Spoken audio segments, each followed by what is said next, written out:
नमो सिद्धाणं नमो आयर्याणं नमो वज्रायाणं नमो लोये सर्वसावणं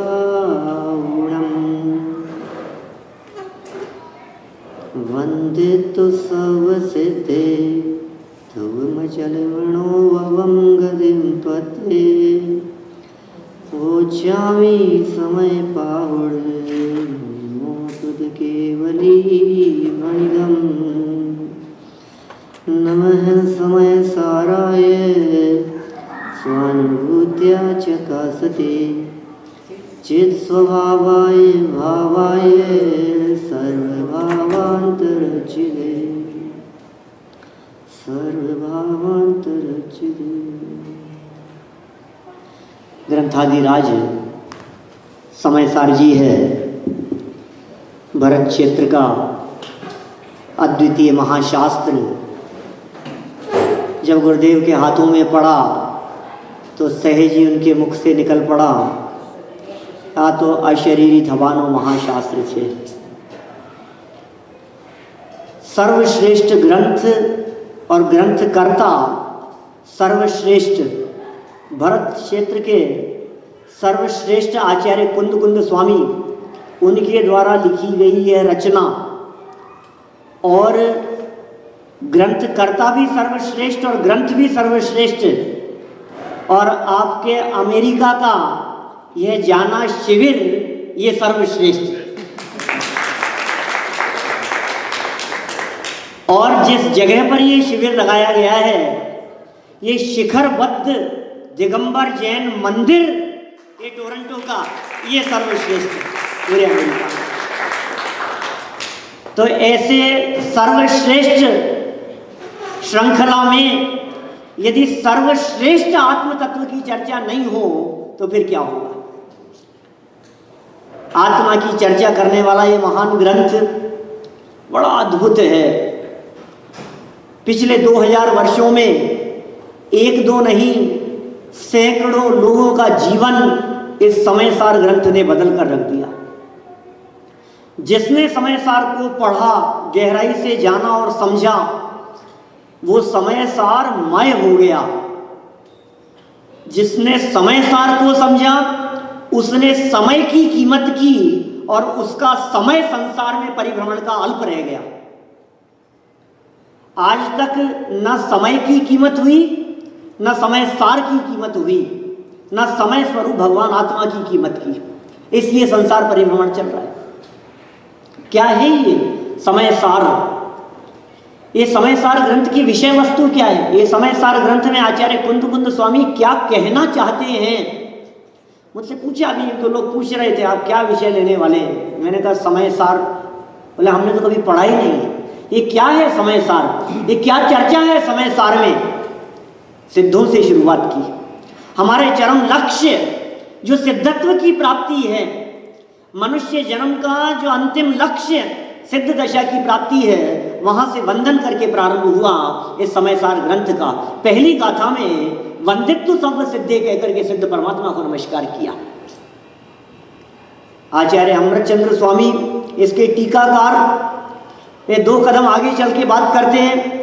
वे कहते हैं सिद्धों को नहीं सिद्ध स्वरूप को नमस्कार करो तो सिद्धत्व की प्राप्ति होती है। सिद्धों को नमस्कार करने से सिद्ध नहीं बना जाता, सिद्ध स्वरूप को नमस्कार करोगे तो सिद्धत्व की प्राप्ति हो जाएगी। उन्होंने नमः समय साराय कहकर के समय सार स्वरूप आत्म तत्व को वंदन किया। पहली गाथा समय सार की का मंगलाचरण हुआ। दूसरी गाथा से समय की चर्चा हुई, दूसरी और तीसरी गाथा में। दूसरी गाथा में स्व समय और पर समय की चर्चा की, समय क्या चीज है। तीसरी गाथा में समय को 6 द्रव्यों रूप प्ररूपित किया। दूसरी गाथा में कहा दर्शन ज्ञान चारित्र रूप जो परिणत है वो स्व समय है।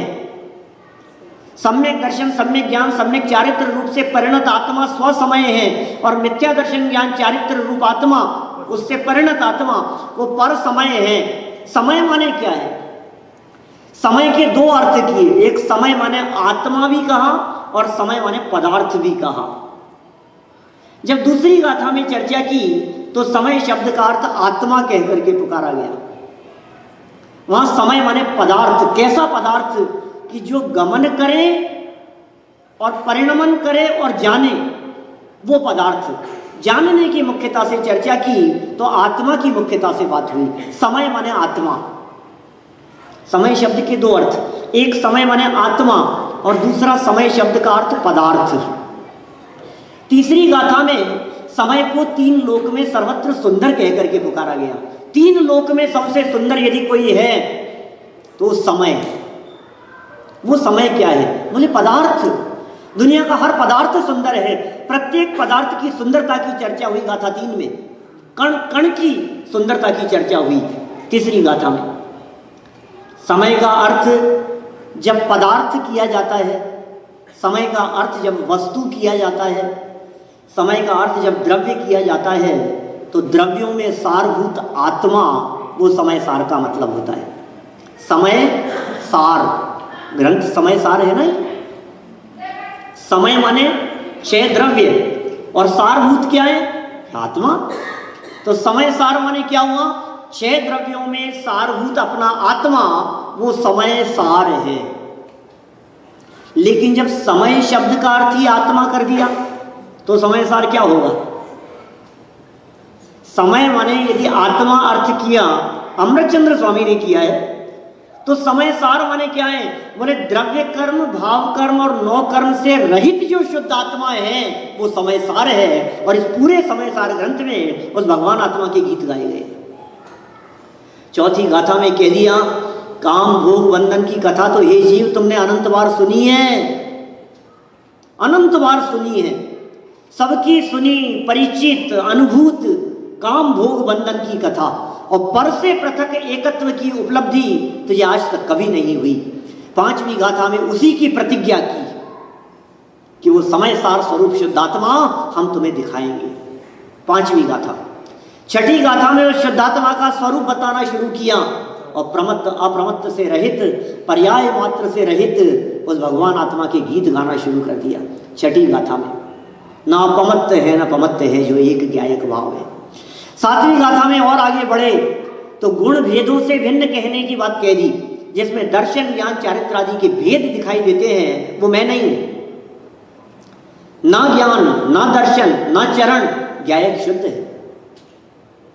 8वीं गाथा में नए विभाग की चर्चा करने लगे। व्यवहारी को व्यवहार की भाषा में समझाएंगे, अनार्य को अनार्य भाषा में ही समझाया जाता है। अनार्य भाषा के बिना अनार्य को समझाया नहीं जा सकता है। 8वीं गाथा।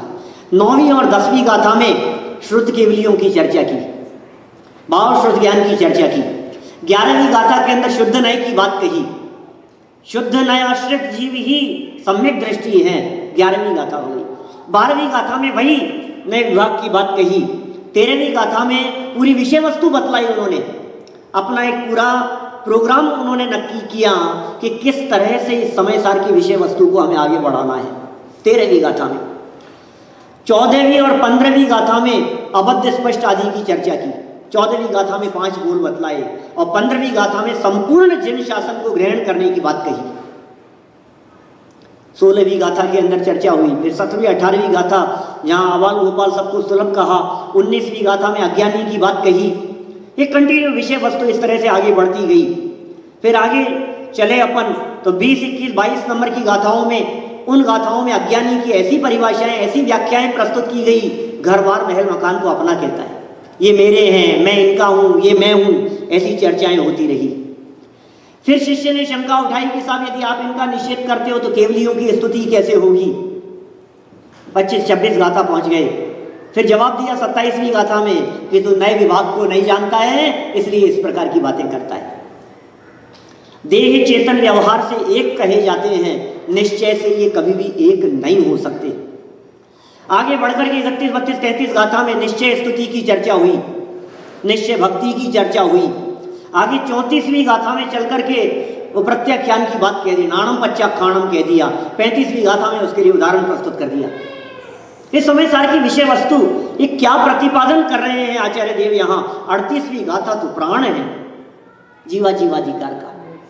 9 अधिकारों में विभक्ति है समय सार ग्रंथ। इसका पहला अधिकार जीवाजीवाधिकार, उस जीवाजीवाधिकार का प्राण है वो 38वीं गाथा, अहम इक्को खलु शुद्धो कहकर के जहां चर्चा की है, भगवान आत्मा के वास्तविक स्वरूप की चर्चा की है।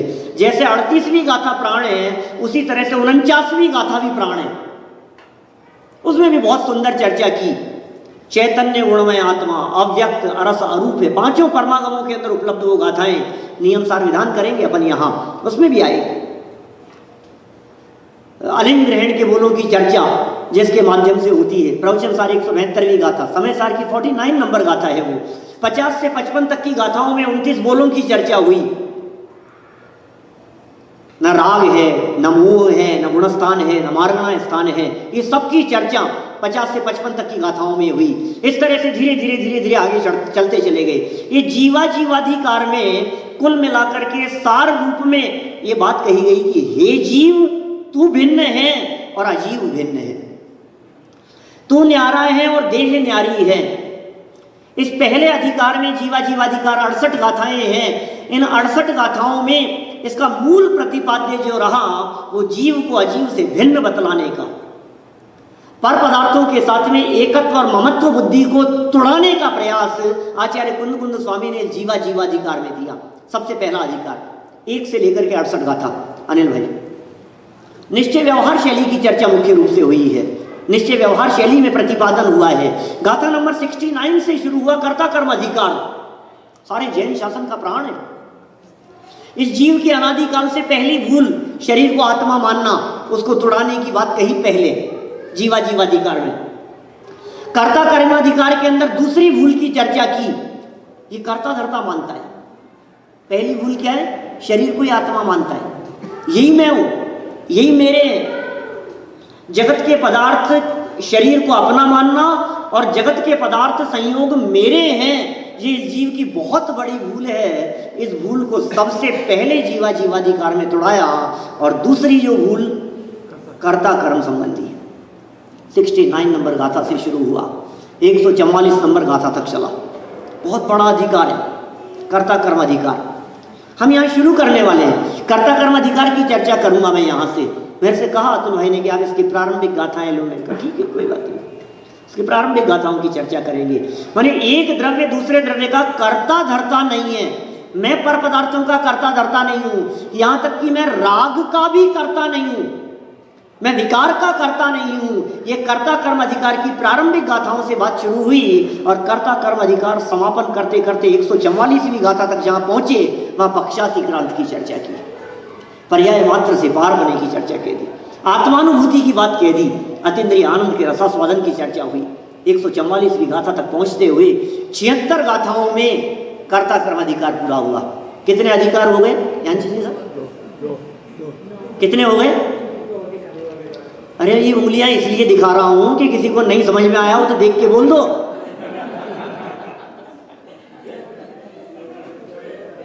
पहले अधिकार का नाम क्या है? जीवाजीवाधिकार।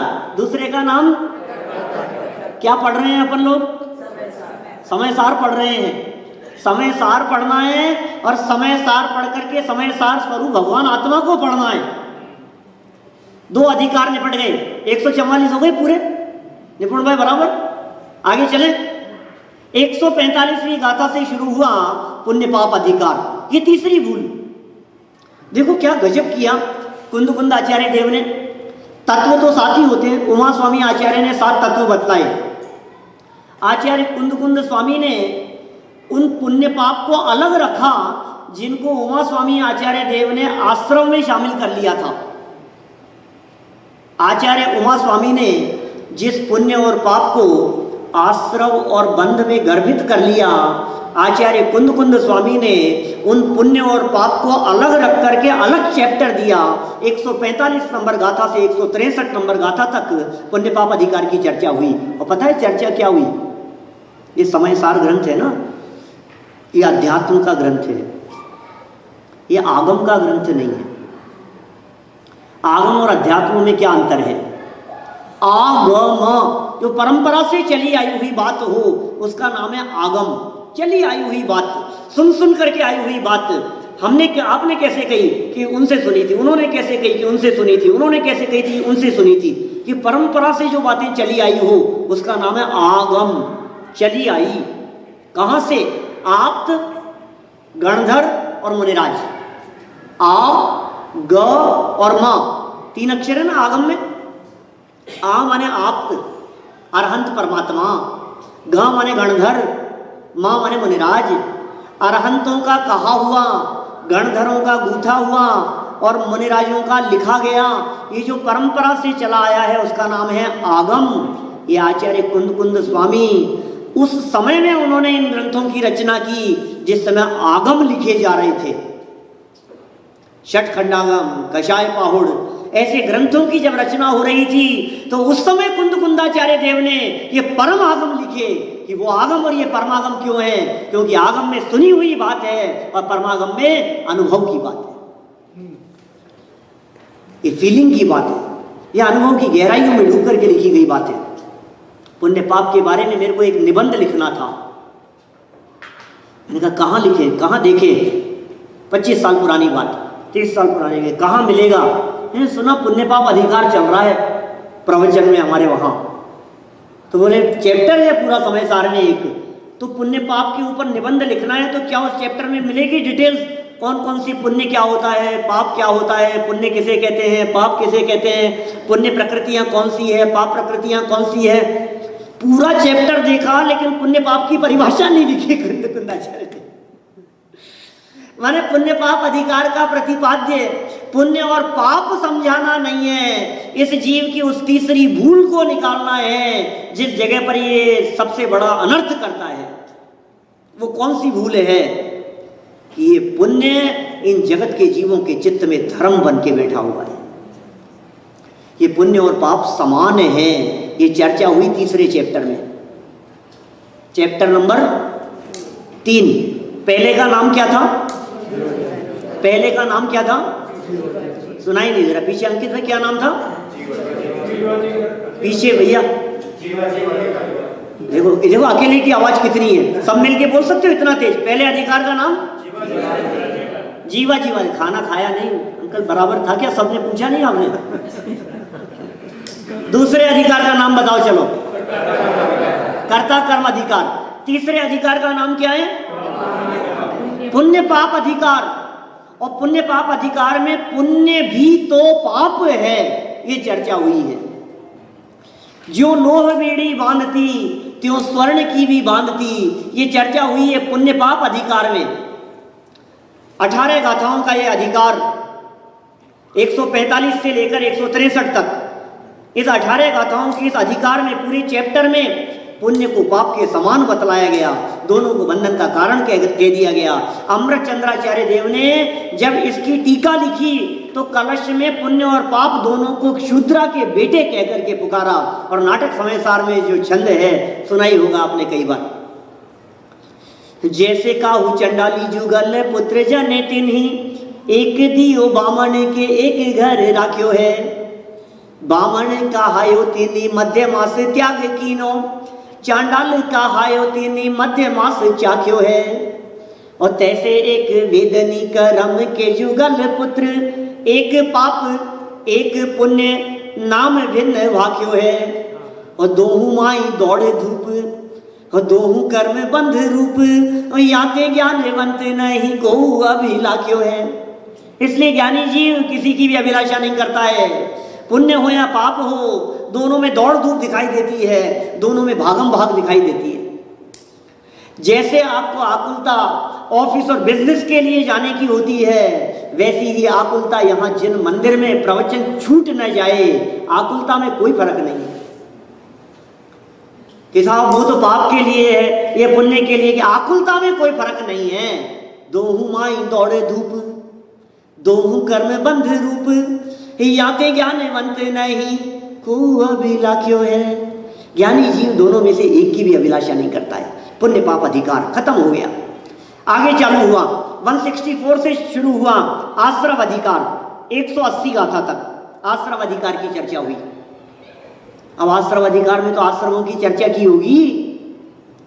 आश्रम अधिकार में तो ये बतलाया होगा आश्रम 5 प्रकार के हैं। आश्रम के 57 भेद बतलाए होंगे, कितने कितने प्रकार के आश्रम होते हैं कि नहीं, कि क्यों? क्योंकि आचार्य देव क्या लिख रहे हैं? परम आगम। आश्रम के भेद जानने हो तो आगम पढ़ो, और आश्रम का मर्म जानना हो तो परमागम पढ़ो। बोलो क्या करना है? मर्म जानना है कि आश्रम का स्वरूप समझना है? आश्रम का स्वरूप समझाना नहीं है, हम आश्रम को नहीं समझाने वाले। क्या समझाएंगे आश्रम को, और क्यों समझाएं हम आश्रम को? आश्रम को समझ के क्या करेंगे? तो क्या समझाया कि ज्ञानी जीव आश्रमों के काल में भी निराश्रम है।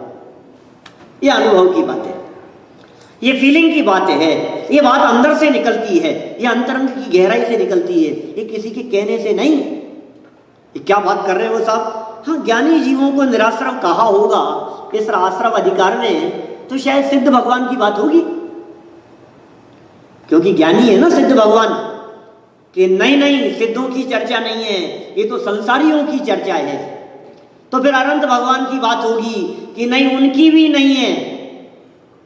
तो मुनिराजों की बात होगी कि नहीं, उनकी भी नहीं है, क्योंकि लिखा है भोग के काल में भी ज्ञानी जीव निराश्रव है, आश्रमों के बीच में भी ज्ञानी जीव निराश्रव है। ये क्या क्या उटपटांग बातें करते हो साहब? आश्रम के काल में भी निराश्रव है?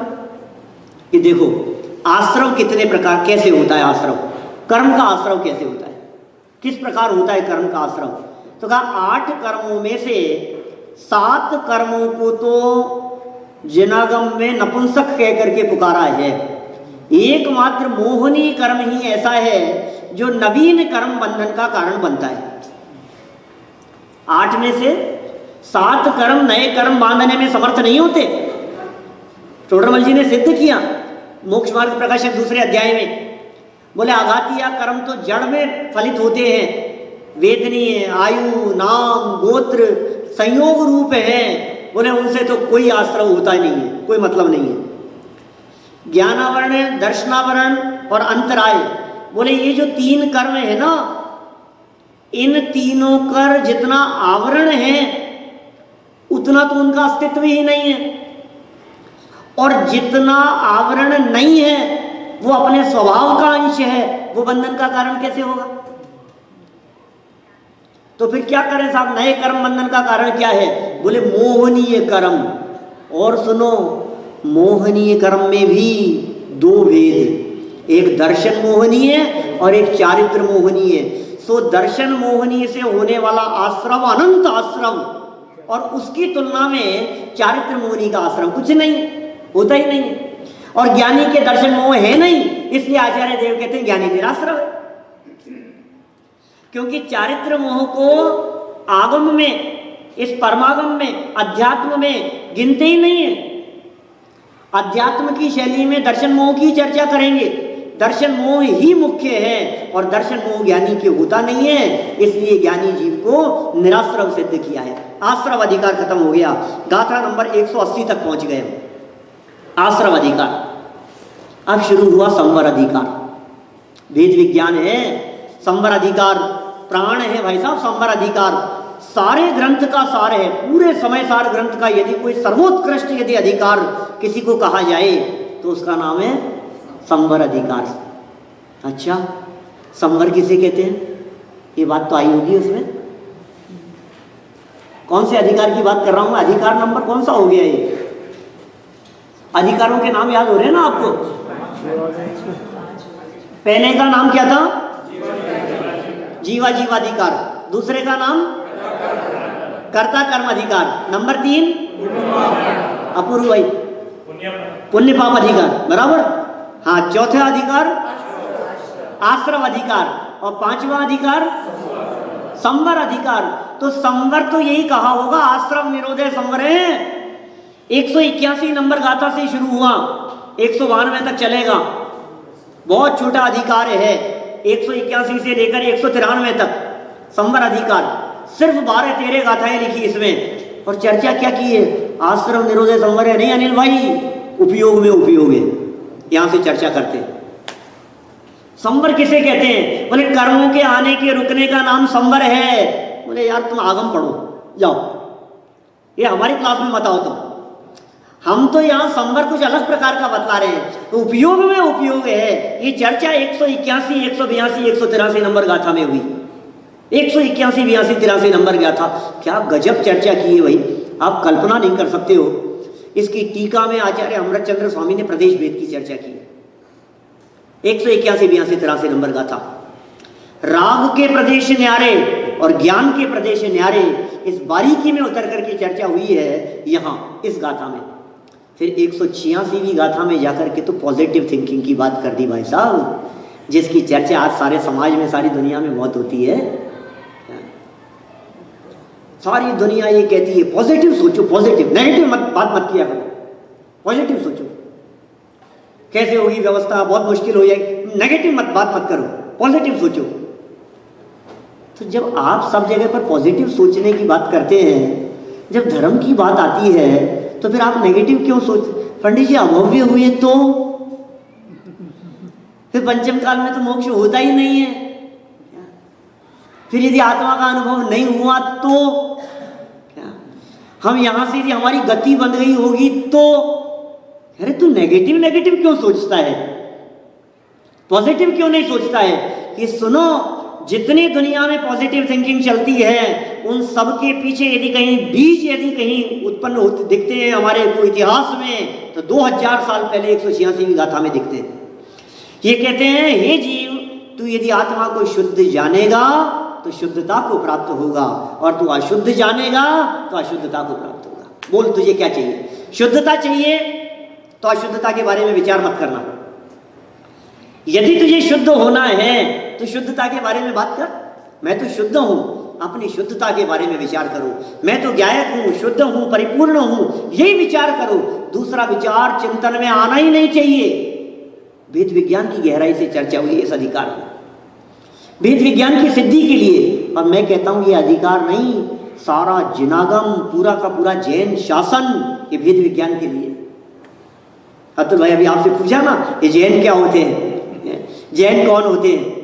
मेरे से भी ऐसे पूछा था एक बार, ऐसी हुई थी चर्चा, किसका नाम है जैन?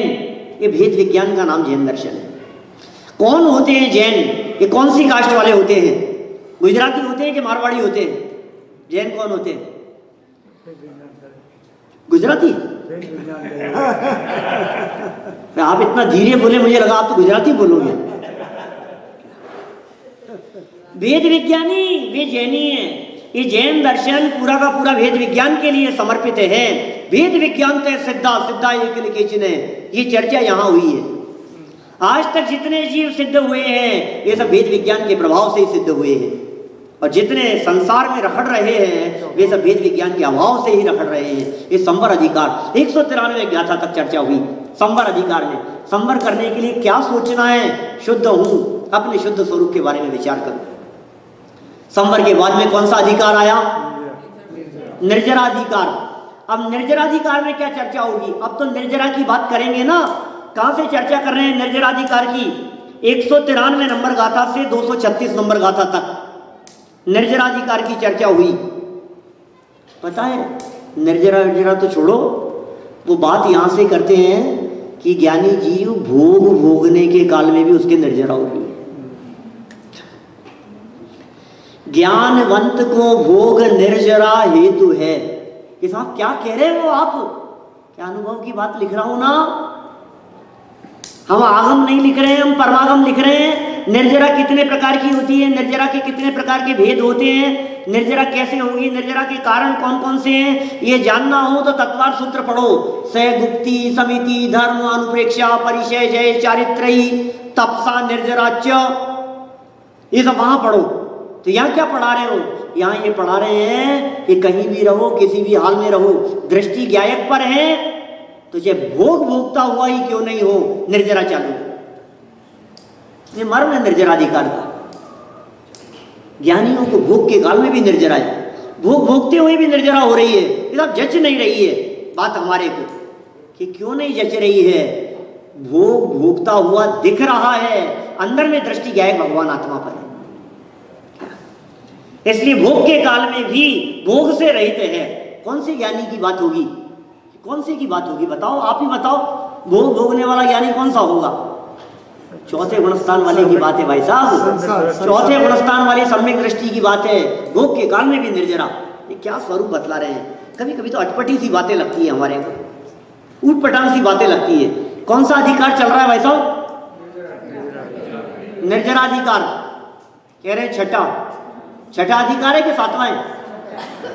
छठा है, सातवां है, छठा है?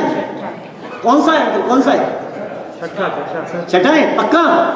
पहला कौन सा था निकाल जी? जीवाधिकार पक्का? जीवाधिकार तो सबको याद हो गया ना। और दूसरा कौन सा था?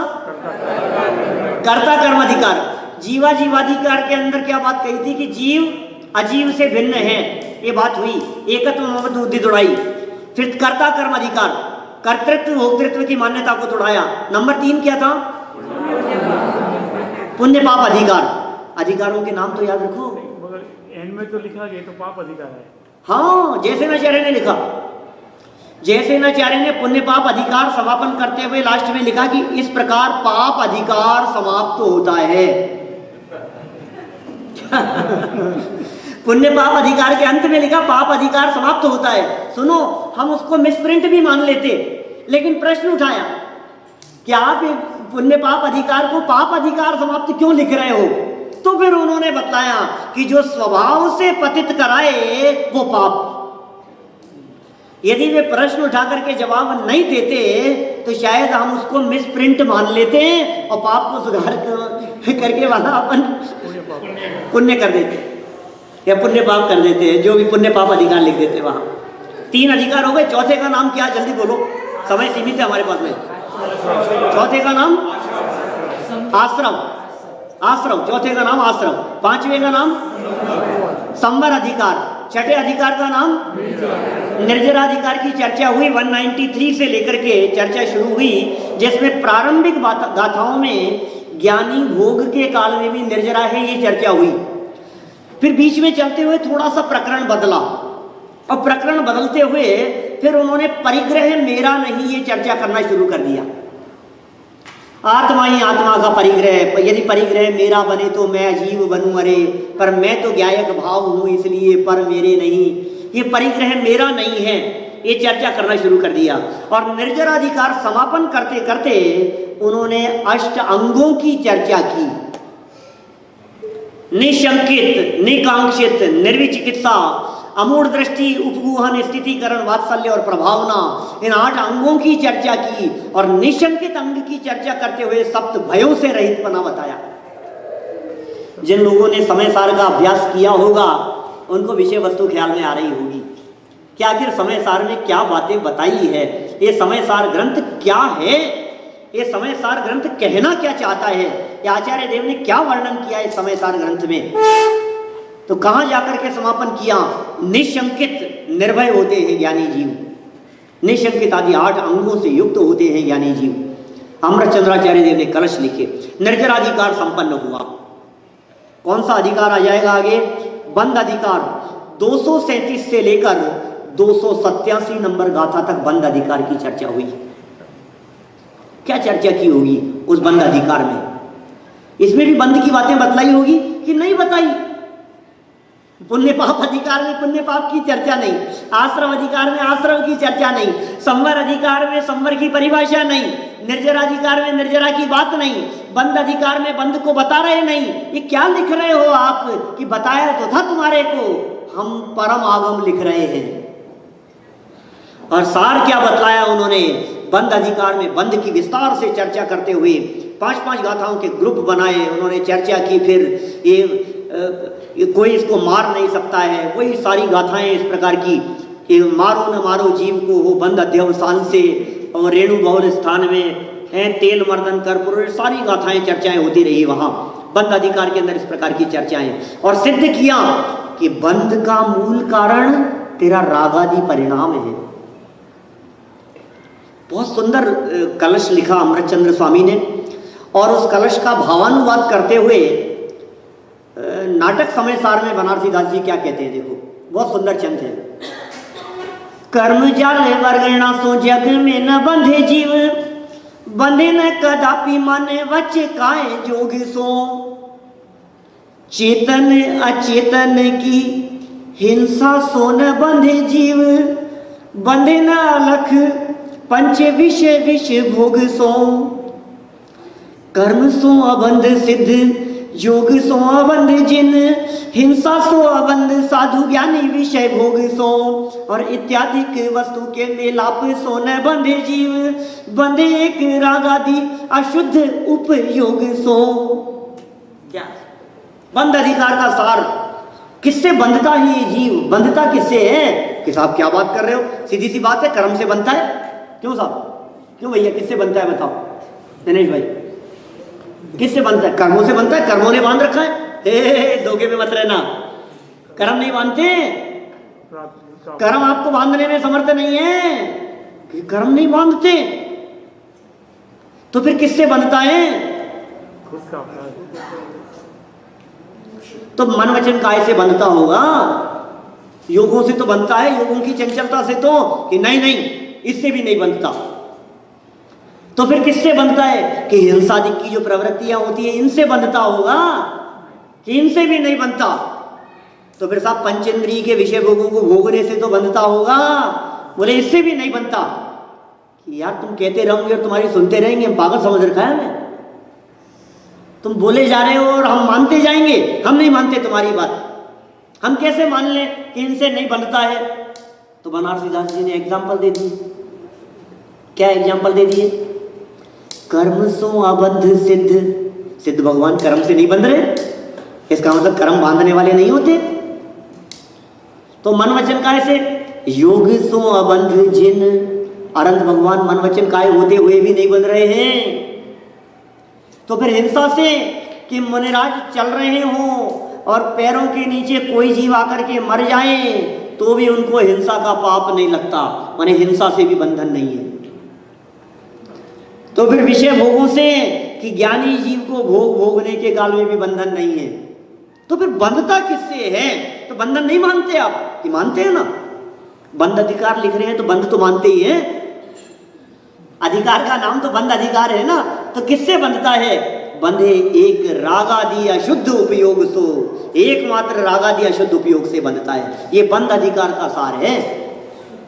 कितनी गाथाएं? 50 गाथाएं कर दी मैंने पूरी, यहां 287 तक पहुंच गया हूं मैं। समझ में आ रही है क्या बात? कहां तक आ गए? कितने अधिकार हो गए? 7 ही हुए हैं अभी भी 7 ही हुए हैं। बज गए क्या 7? 8 बज गए नहीं, 9 बज रहे हैं अभी तो, 9 करने हैं अभी, 9 बजे तक अपने को 9 पूरे करने हैं। अभी 7 हुए हैं, बाकी अभी 9 बजे नहीं है। देखो क्या कह रहे हैं, बंध अधिकार के बाद चर्चा चालू हुई मोक्ष अधिकार की, और मोक्ष अधिकार के अंदर चर्चा क्या कर रहे हैं? वो बंध के चिंतन से मुक्ति नहीं होती, मुक्ति के चिंतन से मुक्ति नहीं होती। द्विधाकरण की चर्चा कर ली, प्रज्ञा चयनी की चर्चा कर ली, और मोक्ष अधिकार में उस क्लाइमेक्स तक पहुंचाया है जहां अप्रतिक्रमण आदि को भी विषकुंभ कह करके पुकारा है, उस जगह तक पहुंचा दिया। ये मोक्ष अधिकार के अंतिम गाथाओं में पहुंचते पहुंचते 306 नंबर और 307 नंबर गाथा में पहुंचते पहुंचते उन्होंने उस लेवल तक पहुंचा दिया कि अप्रतिक्रमण, अप्रतिसरण या प्रतिक्रमण आदि भी विषकुंभ है। प्रतिक्रमण आदि को विषकुंभ कह करके पुकारा, ये छोड़ने लायक है, प्रतिक्रमण भी खोटा काम है, ऐसा कह करके पुकारा गया। मोक्ष की चर्चा नहीं, मुक्त की चर्चा की है, मुक्ति की नहीं, मुक्त की बात की है। ये चर्चा हुई है मोक्ष अधिकार में, और फिर चालू हुआ वापस कौन सा अधिकार? सर्व विशुद्ध ज्ञान अधिकार, 9वां अधिकार। 308 नंबर गाथा से शुरू हुआ, चलेगा कहां तक? 415 नंबर गाथा तक। 308 से 311 तक की गाथाएं पिछले साल विपिन जी ने ली थी, इसी शिविर में चलाई थी। जिन गाथाओं की टीका के आधार पर गुरुदेव ने क्रमबद्ध पर्याय निकाली। क्या? जीवो ही तावत क्रम नियमित आत्म परिणाय उत्पद्यमानो जीव एव न अजीव है, एवं अजीवोपि क्रम नियमित आत्म परिणाम उत्पद्यमानो अजीव एव न जीव है। ये चर्चा जहां से निकली है वो सर्व विशुद्ध ज्ञान अधिकार है। अलग अलग एंगल से चर्चा हुई। हम तो ये कहते हैं, दादा ने सिद्ध किया इस बात को कि ये कर्ता कर्म अधिकार का ही उत्तरार्ध है प्रकारांतर से, क्योंकि इसने कर्ता कर्म की मान्यता के ऊपर ही पुनः चोट मारी है। इस सर्व विशुद्ध ज्ञान अधिकार में जिस गायक भगवान आत्मा की बात कही है, उस भगवान आत्मा को यही सिद्ध किया है कि ये पर का कर्ता धरता नहीं है। जहां राग पर्याय का कर्ता नहीं है, जहां पर्याय से भिन्न बतलाया और अपनी पर्याय का कर्ता अपने आत्मा को भी बतलाया, ये चर्चा वहां हुई है। सांख्य मतावलंबियों की चर्चा की बीच बीच में, बौद्ध मतावलंबियों की चर्चा की, उनका निषेध किया, निराकरण किया। ये सब कर्ता कर्म, क्योंकि आचार्य कुंद कुंद स्वामी की दृष्टि से सोचो आप, 76 गाथाएं तो लिखी थी वहां, कहां पे? कर्ता कर्म अधिकार में। 69 नंबर गाथा से लेकर 144 नंबर गाथा तक 76 गाथाएं। 108 नंबर 308 से 415 108 गाथाएं ये लिखी। 108 प्लस 76 कितनी हो गई? 184 गाथाएं। 415 में से 184 गाथाएं तो इसलिए लिखी है कि तू कर्ता धरता नहीं है।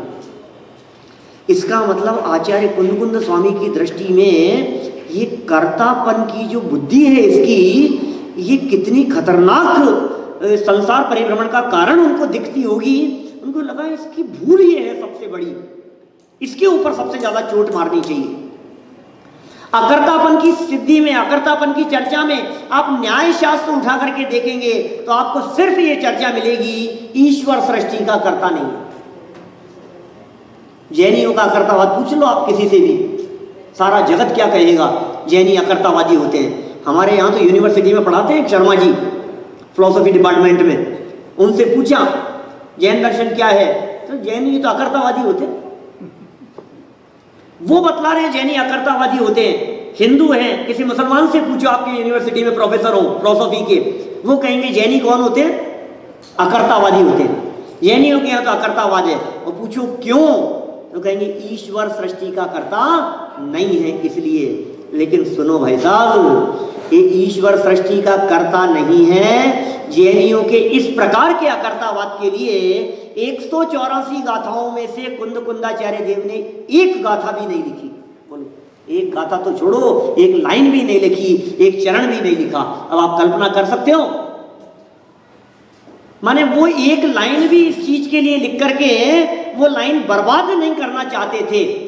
और क्या किया उन्होंने कि सुन, उस ईश्वर कर्तृत्व का क्या निषेध करें? ये जो जन जन में बैठे हुए लोग जो ईश्वर बने बैठे हैं, मैं करता हूं, मैं करता हूं, उस मान्यता के ऊपर चोट मारी है। ये कर्ता कर्म अधिकार का उत्तरार्ध। तो इस तरह से ये 9 अधिकारों में आचार्य कुंद कुंद स्वामी ने उस भगवान आत्मा के वास्तविक स्वरूप को पहुंचाने की जो प्रतिज्ञा पहले 5वीं गाथा में जो प्रतिज्ञा की थी, उसका पूरे 9 अधिकारों में निर्वाह किया है। 415 गाथाओं में जो चर्चा हुई है, सच में वो ऐसी चर्चा हुई है कि 4 गति का अभाव करने का एकमात्र उपाय और पंचम गति में पहुंचा देने का उपाय इन 415 गाथाओं में है। 4, 1 और 5। 4 गति का अभाव करने का उपाय क्या है? बोले एक ही उपाय है, एक होए तृण कालमा परमारथ नो पंथ। हिसाब 4 गति से मुक्ति होने के 4 रास्ते तो होंगे कि नहीं? एक ही रास्ता है कि उससे पहुंचेंगे कहां? कि पंचम गति में। 4 गति का अभाव कर इस एक गायक भगवान आत्मा के आश्रय से पंचम गति की प्राप्ति करें, इस भावना से आचार्य कुंद कुंद स्वामी ने इस समय सार ग्रंथ की रचना की है। भाई साहब, ये समय सार परम अध्यात्म का ग्रंथ है। इसमें मेरे गीत गाए हैं, इसमें मेरी चर्चा की है, इसमें मेरा वर्णन, मेरी महिमा का बखान किया है। इसमें 415 गाथाओं में से यदि एक भगवान आत्मा, उसको यदि बीच में रखें हम, तो 4 और 5 45 वर्षों तक एक भगवान आत्मा के गीत गुरुदेव श्री ने इस समय सार के आधार पर गाए। 415 गाथाएं है ना, और बीच में क्या है? 4 और 5 के बीच में एक भगवान आत्मा के गीत। और कितने वर्षों तक? कि 4 और 5 45 वर्षों तक। क्या 45 साल तक जिस भगवान आत्मा के गीत गुरुदेव श्री गाते रहे, हम यहाँ 45 माने 4 और 5 बीच में एक की जगह डॉट लगा दो तो 4.5 माने 4.5 दिन में हम यहाँ उसी भगवान आत्मा के गीत गाने वाले हैं। आप उसका लाभ लेवें और स्वयं परमात्मा बन जाएं, इस भावना से बात